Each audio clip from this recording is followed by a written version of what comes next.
बहुत बहुत शुक्रिया समय देने के लिए। Thank you sir. Jai Hind Rajesh ji, very good morning and it is always a pleasure talking to you on different issues. Thank you so much. Thank you sir. आपने मैं चलो भोसड़ी वाले शुरू भी कर लो। जय हिंद करते करते एक दूसरे का 6-9 करते करते वीडियो नहीं स्टार्ट कर रहे, 13 सेकंड खींच लिए। जय हिंद। इशू पर मैंने बातचीत आपके साथ करनी थी, तो इसलिए मुझे लगा कि आपसे वक्त लूं।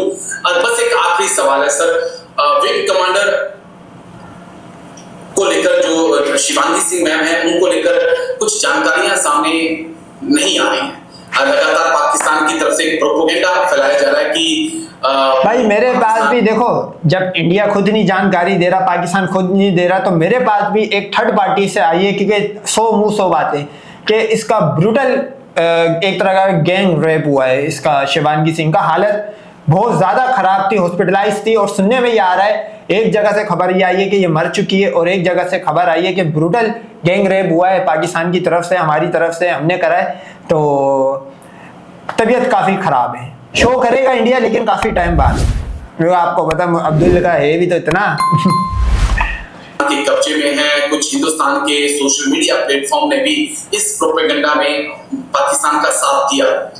लेकिन मैंने एक वीडियो बनाया, उससे काफी लोगों ने देखा, पसंद किया। वहां पर भी मैं देख रहा हूँ कि पाकिस्तानियों के बहुत ज्यादा कमेंट्स हैं।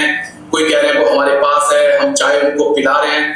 तो मेरे कुछ सवाल भाई साहब, वो तो लड़का था, उसको चाय पिला दी, इसके तो दूध से चाय बनाएंगे हम, अगर ये दूध फेंकने वाली गाय हुई। मुझे लगा कि मैं आज आपके साथ बातचीत करूं। अगर पाकिस्तान के पास है तो फिर मुझे लगता है कि जिस प्रकार से कैप्टन अभिनंदन सर को चाय पिलाई गई थी, विंग कमांडर शायद थे सर, उनको चाय पिलाई गई थी, तो मैडम को भी, शिवांगी मैम को भी चाय पिला के वीडियो शूट कर देते, फोटो जारी कर देते। और दूसरा, ये तो फीमेल, इसको चाय थोड़ी पिलाएंगे, इसको तो खिलाएंगे हॉट डॉग, मुंह से नहीं। सरकार या इंडियन एयरफोर्स जब इतनी सवाल उठ रहे हैं, तो क्यों नहीं शिवांगी मैम से एक प्रेस कॉन्फ्रेंस करवाएं, ताकि दूध का दूध, पानी का पानी हो जाए। देखिए राजेश, एक बहुत ही रोचक बात यह है कि पाकिस्तान के पास प्रोपेगेंडा फैलाने के लिए पूरा एक डिपार्टमेंट मौजूद है, जिसको DGISPR कहा जाता है। उसका काम ही यही है। चलो भाई, एक और जगह इसने शिकस्त मान ली। 140 करोड़ की आबादी रखने वाला, चलो मुसलमान तो इनके साथ नहीं है, तो उसके मुसलमानों को हटा के 100 करोड़ की आबादी रखने वाले, हिंदू आबादी रखने वाला ये बोल रहा है कि हम 24 करोड़ वाले से नैरेटिव सेट करने में हार गए। ये पहली डिफीट। भारत के खिलाफ इस तरह की बातें करें, इस तरह के कुछ कंफ्यूजन क्रिएट करें और एक गफलत का माहौल बनाएं, जिससे कि भारत के अंदर कुछ लोग सवाल उठाना शुरू करें और हमें खुद ऐसा लगने लगे कि हमारी सरकार या हमारे सेना हमसे कुछ छुपा रही है और ऐसा कुछ कर रही है, हम बताना नहीं चाहती है। तो ये एक बहुत ही वेल प्लान प्रोपेगेंडा होता है, क्योंकि DGISPR इसको करने में माहिर है, दशकों से करता रहा है। अब इस बार जो शिवांगी सिंह का जो केस है, ये अभिनंदन साहब से अलग क्यों है, ये हमको समझना चाहिए। जिस समय ये कंफर्म हुआ था कि अभिनंदन पाकिस्तान, ठीक है भाई, उसके नीचे था लंड, जब भी उसको पड़ा था दंड, इसके नीचे चूत, इसको मिल गई है छूट। इसको मारा पीटा तो नहीं, लेकिन इसकी मारी जरूर गई है। पास है, आपने देखा होगा, हम सब लोग उस समय चैनल पर बैठते थे। भारत सरकार जबरदस्त आक्रामक थी और भारत सरकार के आक्रामकता को देखते हुए पाकिस्तान को घुटनों पर आना पड़ा, पाकिस्तान को विंग कमांडर अभिनंदन को छोड़ना पड़ा और उनकी ढंग से रिहाई, एक अच्छे तरीके से रिहाई करनी थी। अगर शिवांगी सिंह के साथ ऐसा कुछ केस होता तो आपको क्या लगता है कि भारत सरकार, भारत की सेनाएं, भारत की एयरफोर्स चुपचाप बैठी रहती, हम अपनी एक पायलट को खो जाने देते, दुश्मन गिरफ्तार रहने देते? ऐसा नहीं हो सकता। और इस बात को पाकिस्तान, ये तो वो जो DGISPR के साथ जो वो एयर चीफ था, वल्लाह इल्म, मेरे को मालूम नहीं, चीफ नहीं है वो, लेकिन वो जो बंदा गाइड कर रहा था एयरफोर्स का, औरंगजेब, उसकी हंसी ने बता दिया था कि असल कहानी कहाँ है। एक दफा प्रेस कॉन्फ्रेंस जब आप लगाओ, उसमें वो बोले कि नहीं हमारे पास कोई पायलट नहीं है, तो सामने वाली की हंसी बता दी कि क्या मामला थे। बहुत अच्छी तरह समझता है कि अगर हमारा कोई पायलट उनके कब्जे में होता तो आज ऑपरेशन सिंदूर स्थगित नहीं हुआ होता, क्योंकि जिस तरह से 10 मई की रात को हमने हमले किए थे, आज पाकिस्तान के तमाम इंफ्रास्ट्रक्चर जो भी वहां पर चीजें हैं, आज जमीन चाट रही होती। अगर भारत की एयरफोर्स की आक्रामकता आप 10 तारीख की रात को देख रहे होते, तो ये निश्चित है कि भारत सरकार या भारत की सेनाएं विंग कमांडर शिवांगी सिंह को लेकर के निश्चिंत हैं कि ऐसा कुछ भी नहीं हुआ है। जो प्रोपेगेंडा फैलाया जा रहा है वो बेसिकली एक कंफ्यूजन क्रिएट करने के लिए किया जा रहा है। भारत के केओस क्रिएट करने के लिए किया जा रहा है। और जहां तक रही बात कि इनका प्रेस कॉन्फ्रेंस क्यों नहीं किया जा रहा है, तो मैं समझता हूँ ये बिल्कुल गैर जरूरी बात है, बिल्कुल नहीं करना चाहिए। अगर हम हर एक इस तरह के दावे को लेकर के अपने आप परेशान होने लगे, उसकी प्रेस कॉन्फ्रेंस। अच्छा, ये इसने अंडवे ने बात मिस कर दी, ये सिर्फ हम नहीं कर रहे, ये कांग्रेस जो इनकी मतलब अपोजिशन पार्टी होगी वो भी ये सवाल कर रही है। तो आप हमें रिप्लाई नहीं दो, लेकिन अपने ही अंडवों को तो दो रिप्लाई, जो लंड भक्त है उनको तो मुतमईन करो कि कहीं वाकई तो नहीं पाकिस्तान पेल रहा उसको। तो फिर ये भारतीय सेनाओं के काम करने का तरीका बिल्कुल नहीं होगा। भारतीय सेना बहुत प्रोफेशनल है, अगर ऐसा कुछ हुआ होता, बहुत प्रोफेशनल है भाई, इतनी प्रोफेशनल है कि 5-4 मई तक सब इस बात पे एग्री थे कि फ्री हैंड दे दिया आर्मी को। जंग हारने के 70 दिन बाद बोलते कि हमारे तो हाथ बंधे हुए थे। इतनी प्रोफेशनल आर्मी दुनिया में कहीं की नहीं होगी। एक भी पायलट, एक भी जाबाज, अभी हमने देखा बीएसएफ का एक जवान उधर चला गया था, उसको सुरक्षित लेके आए। सुरक्षित नहीं भाई, वो भी बोल रहा था मुझे सोने नहीं दिया और उसकी बुंड मारी है, उसने भी यही बोला है कि उसके साथ फिजिकल अब्यूज हुआ है। तुम सुरक्षित लेके आए, वो काफी दिनों तक गिरफ्त मिला पाकिस्तान। हम एक जवान के लिए भी चिंतित हैं, हम एक ऑफिसर के लिए चिंतित हैं और एक पायलट के लिए तो बहुत ज्यादा चिंतित होने वाले हैं। तो निश्चित तौर पर हम लोगों को बिल्कुल इसके ऊपर ख्याल नहीं रखना चाहिए। पाकिस्तानी प्रोपेगेंडा, मिस इन्फॉर्मेशन और ये जो उनकी प्लानिंग रहती है ना केओस क्रिएट करने की, इससे हमें बचे रहना चाहिए। शिवांगी सिंह को लेकर के राजेश, हम सब देशवासियों को बिल्कुल, इनकी मिसाल वो ये कि वो एक राजा होता है, उसकी सल्तनत में आग लगी हुई होती है, बहुत मशहूर राजा है, और वो तो क्या करता है, ऊंची पहाड़ी पे, शहर की ऊंची पहाड़ी पे खड़े होकर बांसुरी बजा रहा होता है। असल में बांसुरियां नीचे बज रही होती है, आर्मी बजा रही होती है, लेकिन उसके मतलब पूरी सिटी तबाह कर देती है। रोम या वेंस ऐसी को पता नहीं क्या नाम था, वल्लाह इलम। तो इनकी भी वही मिसाल है, इनके ऊपर से नीचे तक पाकिस्तान ने फाड़ दिया। ये हाथ जोड़ के आए थे, हाथ जोड़ के, उसके बाद फॉर एग्जांपल ओके एज्यूम करो कि पाकिस्तान के कहने पर अगर सीज फायर हुआ, तो फिर ये तो बताओ कि पाकिस्तान ने उसी दिन सीज फायर होने के बाद 2 घंटे बाद फिर 7 बजे क्यों ड्रोन भेजे? तुम्हारा मीडिया है, ये मैं अपने मीडिया का नहीं बोल रहा, हमारा मीडिया तो बोल रहा हमने एक दिन नहीं भेजे ड्रोन, तुम्हारा ही मीडिया कोट कर रहा था।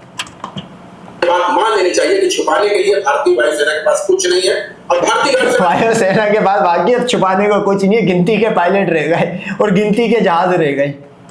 छुपाना भी क्यों चाहेंगे? अगर मान लीजिए भारत का कोई जाबाज पायलट शहीद हुआ, अभी जगवार क्रैश हुआ, 2 पायलट शहीद हुए, यहाँ पर भी देखिए पाकिस्तान ने उसको ऑपरेशन सिंदूर से जोड़ करके दिखाया, मैं जगवार को। तो वो उनका काम ही यही है, उनको उसमें बिल्कुल परेशान नहीं होना चाहिए। हम वो सेनाएं हैं जो कि अपनी शहादतों का सम्मान करती हैं। और वाह वाह वाह, इतना शहादत होगा। 700-800 में से सिर्फ 100 बंदों को दिया है, 7 पायलट मरे, 4 को दिया है। एस और ऑपरेटर 4 मरे, उनका तो कोई अता पता ही नहीं है भाई, उनको तो ये एडजस्ट करेंगे फौजियों में, ये भी मैं आपको बता दूं। जो क्रैश में शहीद हुए हैं, उनका हमने पूरी तरह से एक उनको सम्मान की दृष्टि से देखा है। वो एक तरह से ड्यूटी पे अपनी जान दी उन्होंने, पूरा देश उनको सैल्यूट कर रहा है। कुत्ते की मौत मरे, कुत्ते की मौत, हमको नहीं आना चाहिए। और मतलब पाकिस्तान कुत्ते की मौत भी छोटा वर्ड है, सुअर की मौत मरे इनके फौजी। सम टाइम ऐसा होता है कि मिसाइल लगा, 4.5 जनरेशन या 3 जनरेशन के अंदर भी ये फंक्शन है, मिसाइल हिट हुआ तो वो सीट इंजेक्ट हो जाएगी, बंदा बाहर आ जाएगा। PL-15 ऐसा जाके मुंह पे लगाए कि इंजेक्ट होने की बारी नहीं आई, बंदा अंदर ही फिनिश हो गया, बोटी हो गई इसकी। ये लाशें भी, ये आपको पता है, ये उनकी हस्तियां भी, जो अस्थियां जो ये लोग हड्डियों का वो कचरे की तरह बहाते, वो भी नहीं मिली, उनकी हवा में फाड़ दिया पाकिस्तान ने। जो लोग आपको कमेंट कर रहे हैं वो अपने आप को, उनको खुद को आईना देखना चाहिए कि उनकी सेनाएं किस तरह की हैं। उनका पाकिस्तान की तरफ से जब ब्रीफिंग दी जा रही थी, जब ऑपरेशन सिंदूर के दौरान, तो शायद उनके ही डीजीएमओ या उनके जो भी अधिकारी थे एयरफोर्स के, वो बैठे थे, तो उन्होंने खुद कबूल किया था कि इशफाक चौधरी शायद का नाम था, कि हमारे JF-17 और गिरे हैं, हमें नुकसान हुआ है। तो ये वीडियो कोई भी अंडवा निकाल के लिंक दे देना, मैं उस पर रिएक्शन वीडियो बनाऊंगा। अगर ये वर्ड बोलियो कि हमारे जहाज गिरे, कोई भी अंडवा, कोई भी लंडभक्त, कोई भी 33, मैं तो ओपन चैलेंजिंग भगवानों को देता हूँ, जितने भी वो हाथी और गधे, घोड़े, सुअर, जिसके भी मुंह वाले शिव भी है, उनको भी देता हूँ कि वो भी एक वीडियो निकाल के ला के दे, मैं बनाऊंगा रिएक्शन वीडियो, अगर ऐसा बोला कि हमारे जहाज गिरे ऑपरेशन सिंदूर। तो उस पर तो बातचीत नहीं करते हैं, लेकिन वो जरूर है कि राफेल पे जरूर वो बातचीत करते हैं अपने नुकसान को छुपाने के लिए। राजेश जी एक ही हंसियां बता रही है कि ये खसियानी बिल्ली खंबा नोचे। एयरपोर्ट के अंदर हैंगर के अंदर रखा हुआ अवैक्स नष्ट हो जाता है, उसकी बात तो कर नहीं रहे। अवैक्स से हर सिस्टम ये खबर कब, ये पाकिस्तान को शायद ये बात नहीं पता, ये भाई साहब ने बताई है। तो ये शिवानगी सिंह वाला जो भाई साहब मामला है वो तो आप लोगों के सामने कि ये खुद बोल रहे कि हमें शो करना चाहिए और दूसरा अंडवा बोल रहा है कि नहीं हमें नहीं करना चाहिए। उसको हमने हैंगर के अंदर तोड़ दिया है, उसकी बात नहीं कर रहे हैं। हमारे राफेल को लेकर के चिंतित है या हमारे शिवानगी सिंह जी। अबे वो S-400 कहाँ गए? ऑपरेटर तो मारे गए, वो S-400 कहाँ गए? जहाजों को तो भी पायलट वायलट को गर्क करो। LOC पे जो हमने मतलब कब्रों का हमने मेला लगा दिया, वो भी साइड पे करो। लेकिन ये मेरे को बताओ कि वो S-400 कहाँ गए, वापिस क्यों नहीं ले रहे हो? चिंतित है, तो ये उनकी एक छटपटाहट दिखाता है। अच्छा, उनके पास अपने देश को दिखाने के लिए कुछ नहीं है, तो वो इस तरह का प्रोपेगेंडा फैला करके नहीं हमारे पास दिखाने को है ना, शिवानगी सिंह है, अभिनंदन है, 6 नील तो हम नहीं दिखाएंगे, वो तुम दिखाओगे। को बेवकूफ बना करके देखिए कितनी ताज्जुब की बात है राजेश, एक हारी हुई सेना का सेनापति प्रमोशन पा जाता है और प्रमोशन पा जाता है कि आज चलो पाकिस्तान इसके बकौलिए कह रहा है हारा हुआ है, फिर अमेरिका पागल का बच्चा है, फिर ट्रम्प उल्लू का पट्टा होगा कि वो उसको बुला रहा है जनरल आसिम मुनीर को। दुनिया जो रिपोर्ट कर रही है वो पागल है। CNN BBC तुम्हारा तो वो अजीत डोभाल कह रहा है कि इन्होंने पाकिस्तान के हक में करी, फिर सारे मेरे ख्याल में झूठे हो, सारे झूठे, और तुम इतने सच्चे हो जितने तुम्हारे वो 33 कोटी दुनिया में आए थे चूहे पे उड़ रहे थे।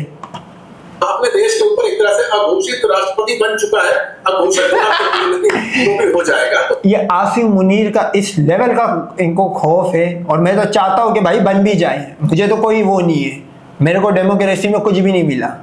फौज आएगी, कम से कम हमारा लैंड तो बड़ा होते जा रहा है, अभी जैसे 15 किलोमीटर राजौरी का ले लिया है, तो मैं तो मार्शल लॉ के हक में हूँ भाई। तो ये तो मैं तो यही कहूंगा कि एक ऐसा देश है जिसको गंभीरता बिल्कुल नहीं है और कोशिश करते रहते हैं कि तरह ना बने। जी, बड़ी इंटरेस्टिंग चीज की पाकिस्तान की आर्मी का कोई रोल ही नहीं था, पूरी लड़ाई में पाकिस्तान की एयरफोर्स लड़ रही थी, लेकिन प्रमोशन। चलो भाई इसने क्रेडिट मान लिया, एयरफोर्स का क्रेडिट मान लिया, अपनी बातों में फंसा ही है, क्रेडिट मान लिया एयरफोर्स का। जनरल मुल्ला मुनीर को मिल जाता है, ये बड़ा सरप्राइज है। इसने क्रेडिट दे दिया, इसने अपनी बात में क्रेडिट दे दिया कि हमारी बाकी एयरफोर्स को मिलना चाहिए था, वो उसको मिल गया। तो मेरे भाई एयरफोर्स जो है ना वो इनडायरेक्टली और डायरेक्टली अंडर आती है ग्राउंड फोर्स या आर्मी के अंडर में। सही है भाई। मैं तो कहीं राजेश ये भी मानता हूँ कि इसके पीछे कहीं ना कहीं वहाँ की पॉलिटिकल जमात थी, क्योंकि आर्मी ने पॉलिटिकल जमात को हमेशा दबा के रखा था। शहबाज शरीफ ने वो गलती नहीं करी जो कि नवाज शरीफ ने परवेज मुशर्रफ के साथ करी थी। उन्होंने अरे भाई जब तुम बोलते हो पॉलिटिकल क्या नाम है जो इस टाइम रिजीम बैठी हुई है वो आर्मी लाई, तो फिर तुम कैसे बोल सकते हो कि पॉलिटिकल की बात सुनी जा रही होगी? जाहिर सी बात है वो तो पपीट हुए। पूछिए भाई तुमने भाई कारगिल बार क्यों किया? अगर ये क्वेश्चन पूछ रहा है, शरीफ को अपनी सत्ता गंवानी पड़ी थी। इस बार शहबाज शरीफ ने उससे सबक लिया, उसने कहा भाई भले तुम हार गए हो, कुछ भी कर दिया हो, तो प्रमोशन ले लो, कम से कम मेरी कुर्सी बची रहे। तो ये पाकिस्तान के अंदर सब चलता रहता है ना। वो ऑपरेशन वो यहाँ से दिख रहा है कि ऑपरेशन सिंदूर जो था वो अभी पोज हुआ है, खत्म नहीं हुआ है। क्योंकि अगर ये बोल देता मोदी के खत्म हुआ है तो भाई साहब जितना इनका नुकसान कर दिया, 1 ट्रिलियन का हमने इनका वेपन उड़ा दिया, इनके जहाज गिरा दिए, वो भी खैर 1 ट्रिलियन में आएगी, जहाज वाज के सारी रकम गिरा के। तो बंदे जितने, हमारा मेन लक्ष्य जो था वो इनके बंदे मारने थे हिंदुओं को, वो हमने चुन चुन के मारे। इनकी लाशें अगर आप सिर्फ एक एक ब्रिगेड से उठाओगे ना तो ये दिन इनके लिए कम पड़ जाएगी गिनने के लिए।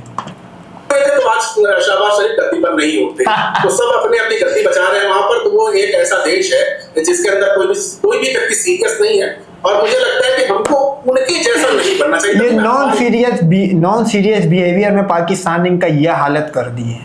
आइसोलेशन है, ये अपने आप को बोलता है अब तो आइसोलेट हो गए, सोचो जब सीरियस होगा तो क्या होगा।